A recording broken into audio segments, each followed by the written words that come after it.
Warahmatullahi Wabarakatuh. Jumpa lagi dengan saya Nurmawati, CGP Angkatan 10 Kabupaten Biren.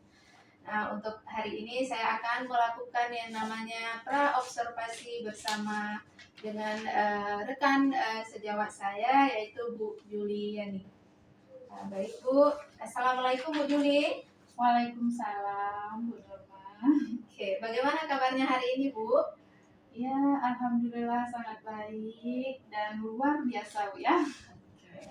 Nah, izin ya Bu, saya di sini ingin melakukan pra-observasi. Maka kita di sini perlu berbincang-bincang sejenak ya. Mungkin kurang lebih daripada 10 menit Bu. Nah, saya di sini ingin memastikan persiapan yang Ibu lakukan untuk yang namanya observasi. Maka dari itu saya pun ingin mengajukan ya beberapa pertanyaan terkait dengan persiapan agar aksi yang akan Ibu lakukan nanti lebih optimal ya, dan bisa melahirkan satu pembelajaran yang lebih bermakna bagi siswa, atau yang lebih dikenal sekarang itu adalah pembelajaran berdiferensiasi.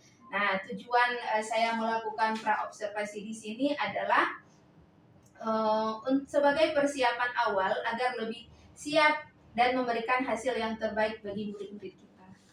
Oke, Bu Norma, baik. Di sini saya juga sangat senang berjumpa dengan Ibu Norma, temu ramah kita pada hari ini di observasi kita, Bu ya. Oke. Izin saya ingin mengajukan Bu ya beberapa pertanyaan. Yang pertama sekali ini tujuan yang ingin Ibu capai dalam pembelajaran ini. Boleh kan Ibu cerita sebentar? Boleh. Di sini saya mengambil topik tentang interaksi keruangan desa dan kota, di mana tujuan pembelajaran saya ini untuk adanya identifikasi tentang pembahasan keruangan dan keruangan desa dan kota. Itu tujuannya untuk memudah siswa memahami perbedaan desa dan kota. Baik. Pertanyaan kedua Bu ya. Kemudian pendekatan dan metode apa yang Ibu gunakan dalam pembelajaran ini?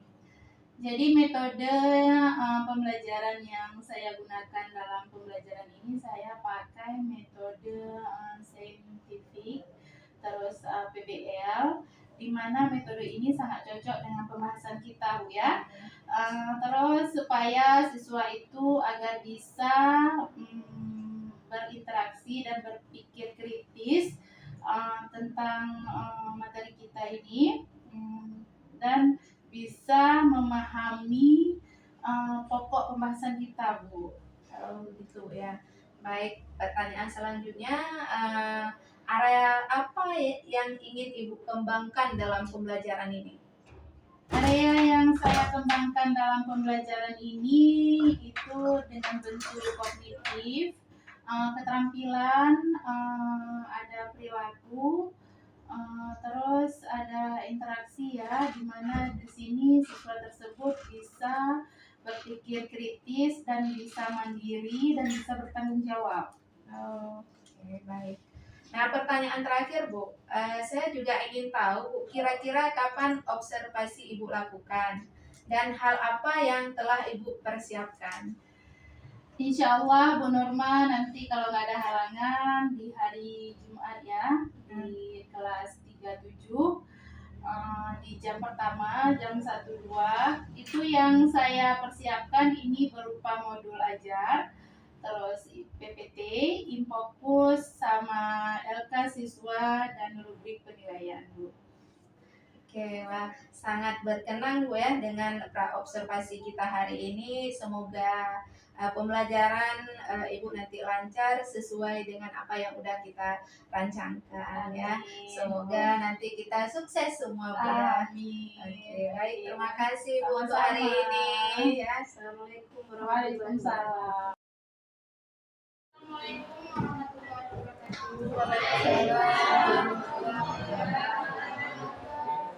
Boleh gitu, Bu? Kalian baca doa dulu, baca. Bismillahirrahmanirrahim.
fil akhirati hasanah wa qina adzabannar.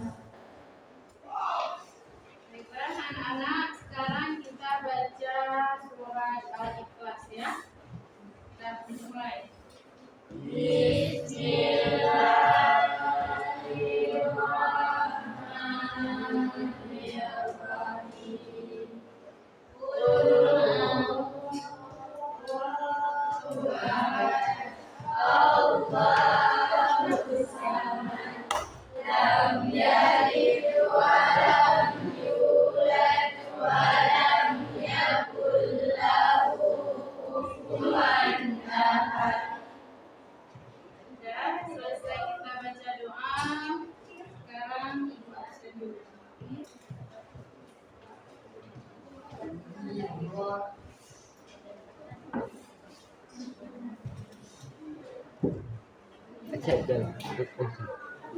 Astagfirullah. Diyaul abrar. Para tiga. Para nazila. Khawatun nazila. Rizki Ramadhani.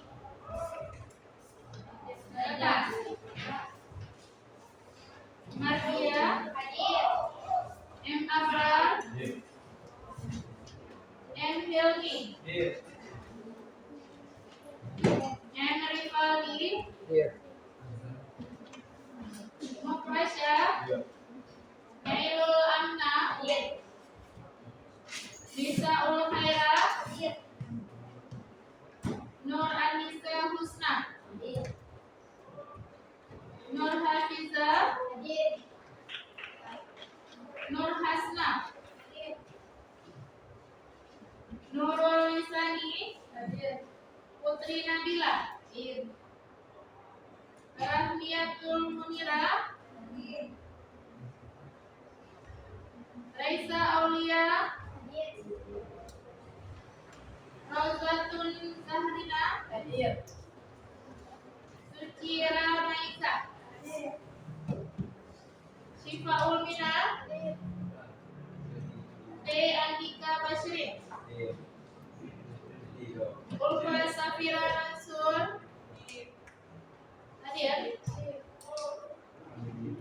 Ulil Afrisa. Ini satu orang ya, nah hadir satu orang isim. Ya, kita mulai pembelajaran kita. Sekarang kita masuk pada materi, yaitu interaksi keuangan desa dan kota. Nah, di sini ibu ingin kalian kemukakan pendapat yang dikatakan desa itu bagaimana? Desa itu dengan kata lain, kata desa. Kita lihat apa yang dikatakan desa sama kota dulu. Ini baru ke interaksinya. Yang kalian ketahui desa itu bagaimana, anak? Desa itu kampung, terus tanah lain. Ada lain? Pemukiman. Pemukiman itu kalau di daerah perkotaan juga ada pemukiman. Cuma yang membedakan pemukiman di desa sama kota itu yaitu kecilnya pemukiman desa. Terus besarnya, luasnya lahan kosong yang ada di desa. Itu yang membedakan antara desa dengan kota. Terus kota. Di sini yang kalian ketahui kota itu bagaimana? Jadi kita udah masuk ke pedesaan, yaitu daerah kampung, tanah lahir, terus lahannya itu lebih luas daripada kota. Terus kota itu bagaimana menurut kalian? Tempat tinggal dari orang beribu atau lebih penduduk. Bisa. Tempat tinggal dengan pemukimannya yang sangat banyak. Terus kalian lihat kalau desanya bagaimana? Oh, maksudnya karakteristik kotanya. Desa itu bagaimana? Desa itu kampung. Terus tanah lain. Ada lain?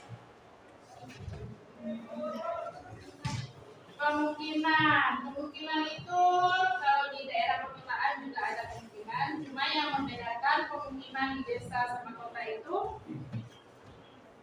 yaitu kecilnya pemukiman desa. Terus besarnya, luasnya lahan kosong yang ada di desa. Itu yang membedakan antara desa dengan kota. Terus kota. Di sini yang kalian ketahui kota itu bagaimana?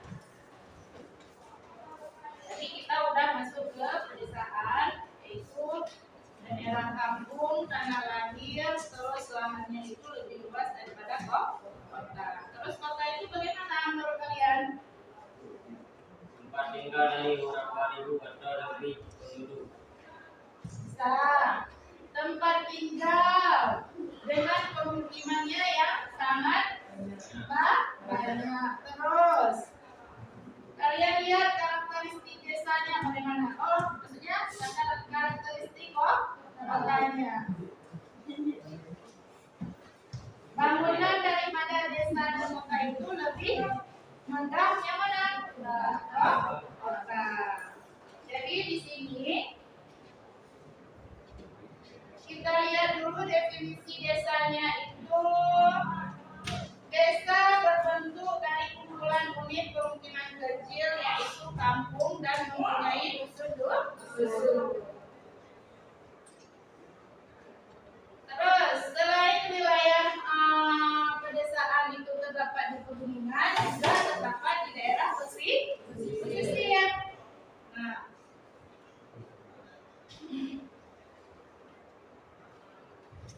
di sini syarat untuk dapat mendiri desa, syarat untuk ciri khas desa atau apabila satu kampung itu mendirikan satu desa, ini ada syarat-syarat tertentu. Jadi nggak sembarangan desa itu bisa muncul.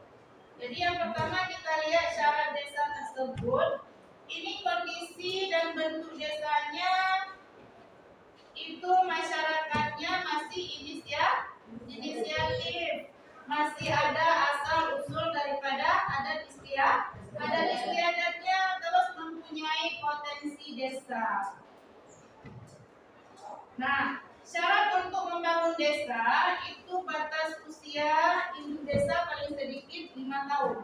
Makanya di sini apabila terjadinya pembentukan desa yang baru itu minimal harus mempunyai 5 tahun. Kalau tidak cukup 5 tahun itu tidak bisa mendirikan desa yang baru. Terus jumlah penduduknya. Nah, misalkan setiap kecamatan itu ada peraturan pemerintah. Di peraturan pemerintah kecamatan tersebut mendeteksi bahwa jumlah penduduk yang ingin menciptakan desa yang baru, misalnya dengan total kakaknya 300 ataupun 500 kakak. Kalau misalnya melebihi 500 kakak baru bisa boleh menciptakan desa yang baru. Jadi nggak asal-asal kita menciptakan desa yang baru dengan jumlahnya yang sudah ditetapkan oleh pemerintah kecamatan setempat ataupun pemerintah kabupaten. Terus wilayah kerja yang memiliki akses transportasi antar wilayah. Adanya transportasi antar wilayah desa satu dengan desa yang lain. Kalau misalkan tidak ada transportasi, bolehkah kita menciptakan desa yang baru? Tidak ada, karena dengan transportasi ini adanya interaksi. Terus adanya sosial budaya dapat menciptakan kerukunan hidup berdasarkan sesuai dengan adat istiadat desa. Jadi desa itu pasti adanya adat istiadat. Terus memiliki potensi meliputi sumber daya alam dan sumber daya manusia. Itu ada sumber daya ekonomi pendukung. Nah, pada pedesaan itu memang ada sumber daya alam. Contoh, coba kalian contohkan sumber daya alam yang ada di pedesaan. Sawah. Berarti masyarakat di sana profesinya sebagai sektor agraris. Ya. Kalau sumber daya alam yang ada di daerah tepi pantai, masyarakatnya umumnya sebagai nelayan. Mana sumber daya alamnya? Otomatisnya di laut. Jadi sumber daya alamnya seperti ikan.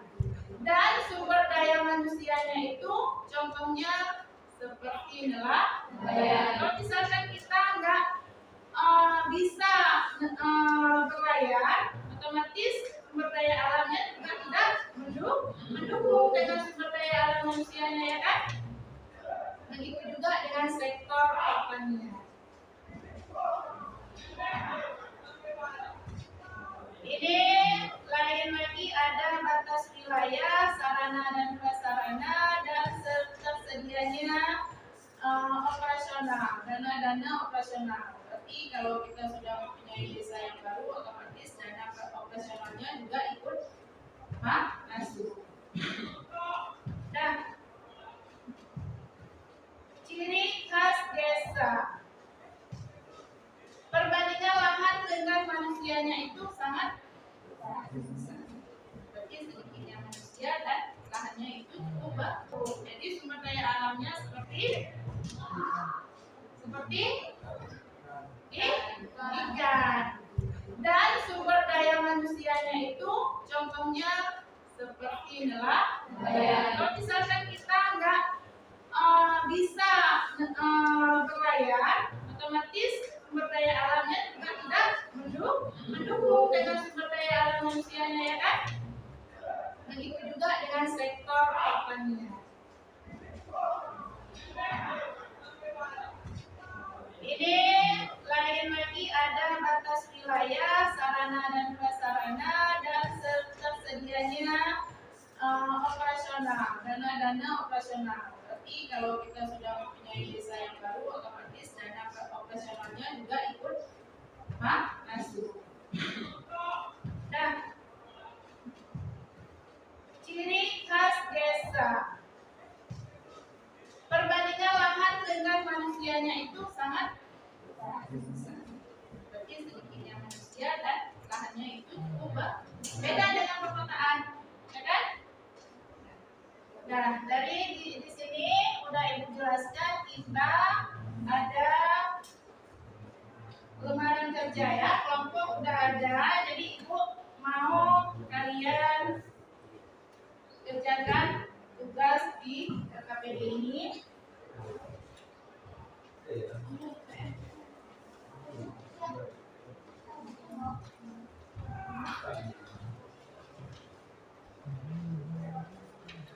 Kalian boleh pakai ya.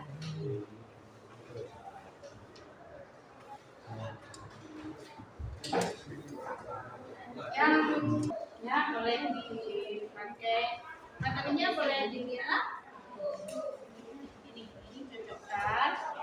Terus ini materinya Siapa yang doa ini?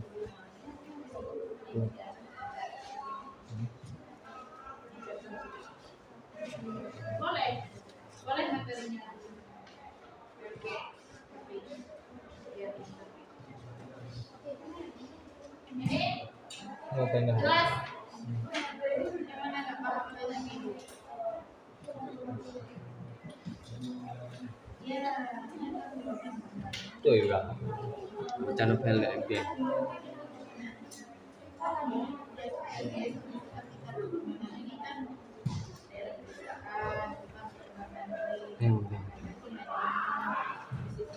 Buka. Bersama dari berapa lagi? Bagaimana ada? Boleh ini. Ini.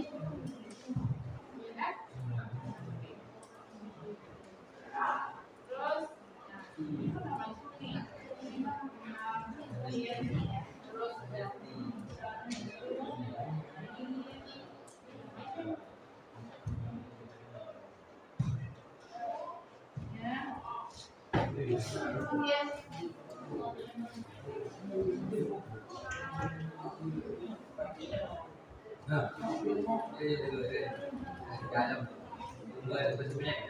bagi desa menurut kegiatan. Coba lihat di motivasi sama kegiatan ada apa?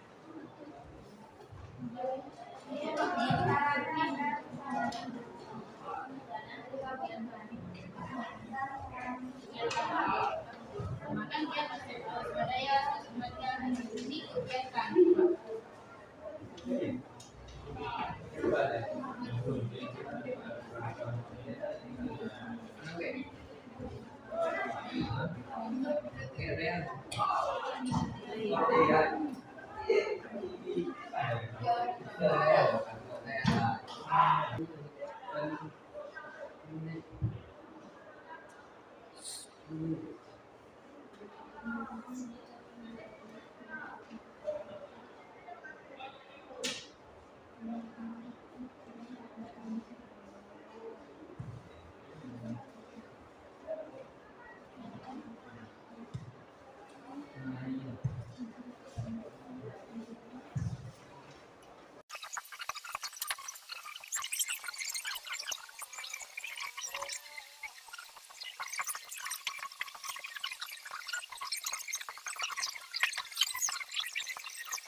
Nah,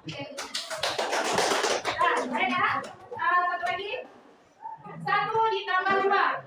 1 ditambah 2. 1 ditambah 2. Siapa yang jawab cepat sendiri?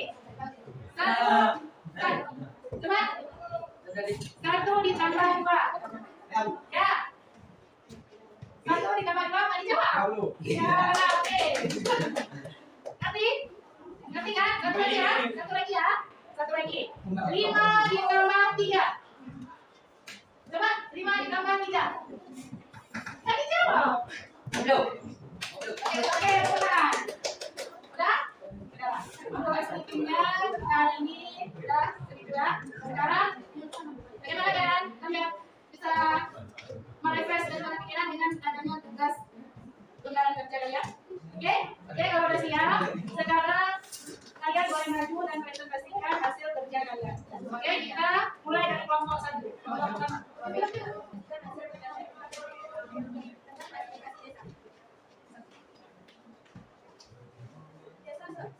Desa yang dianggap sebagai desa yang tertinggal. Desa ini biasanya desa yang desa swadaya, yaitu PPP desa yang membutuhkan masih primitif dan dari daerah luas dan menjalankan kebiasaan. Selanjutnya desa swakarya. Desa swakarya kedua.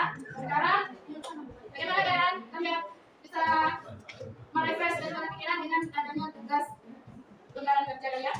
Oke, kalau udah siap, sekarang kalian boleh maju dan presentasikan hasil kerja kalian. Oke, kita mulai dari kelompok 1. Kelompok pertama.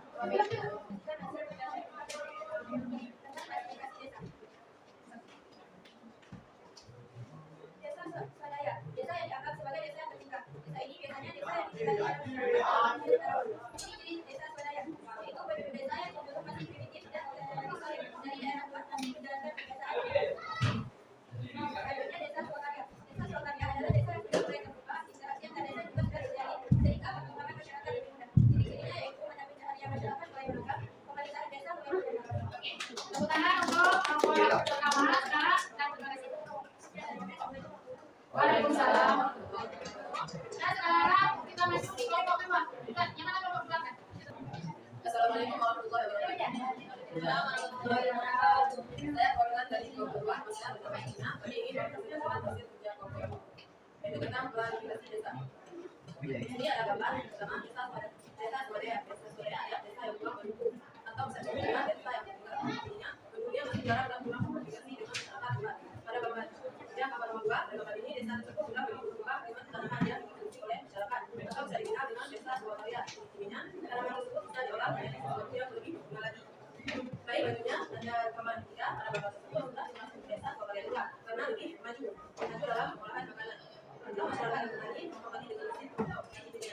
diolah menjadi nasi dan ada yang berbuat. Gambar yang berikutnya, gambar yang keempat. Pada gambar ini desa tersebut sudah mulai berkembang, walaupun masih kurang.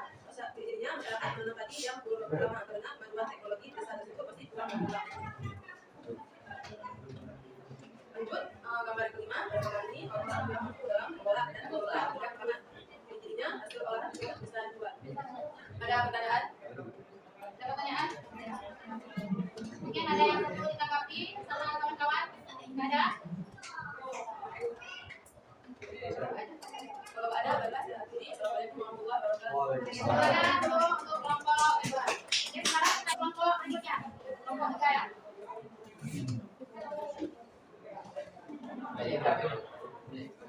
Waalaikumsalam warahmatullahi wabarakatuh.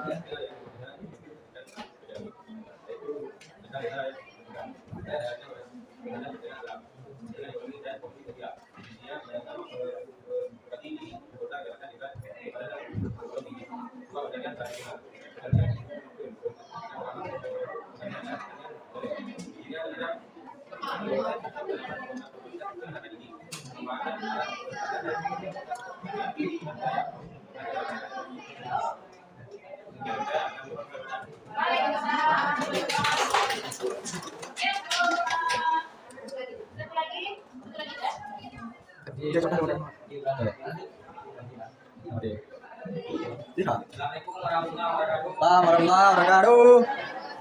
Yang kepada staf terkait keempat. Ibu kita datangkan kegiatannya. Sampai ini atau bisa disebut sebagai desa pada daerah desa maju yang memiliki kemampuan. Ada dilaksanakan pembangunan desa.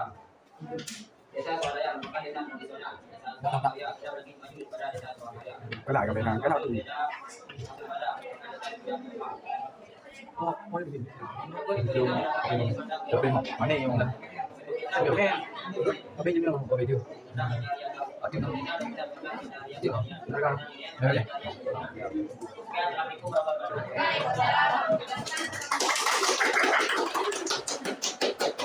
Dari kelima kelompok ini ibu kasih nilai untuk kelompok pertama kasih nilai 7,5. Untuk kelompok kedua ibu kasih nilainya 90. Dan kelompok tiga ibu kasih nilai 80. Dan kelompok empat ibu kasih nilai 75.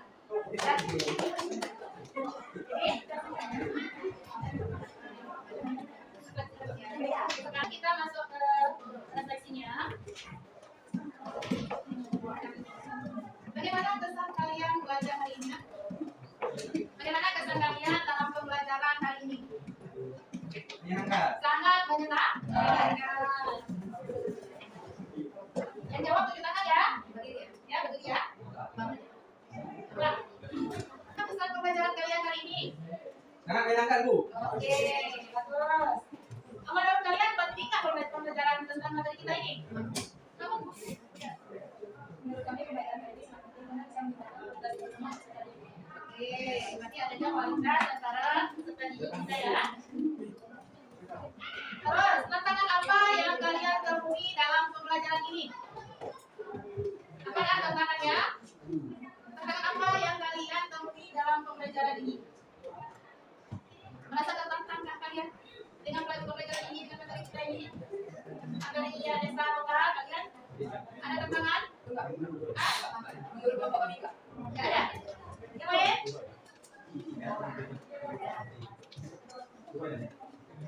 Nggak ada tentang materi desa lokal. Kalian bisa mengetahui dengan inti jelasnya perbedaan desa dan kota. Terus, tematinkah kalian dengan tantangan dengan materi kita ini? Terlatih. Apa alasan terlatihnya? Karena dengan kita belajar tentang desa atau kota, kita bisa lebih tahu lagi yang dimana tentang letaknya, baik di segi budayanya dan lain-lain. Oke, pertanyaan dulu. Ibu dia. Ibu dia. Dan sekian dari materi kita hari ini. Apa materi kita tadi? Tentang keseluruhan desa dan kota. Jadi kalian sudah bisa membedakan pengembangan desa sama kota. Terus adanya interaksi antara desa dan kota. Apa manfaat keuntungan antara desa dengan kota. Nah, sekian untuk hari ini. Wassalamualaikum warahmatullahi wabarakatuh.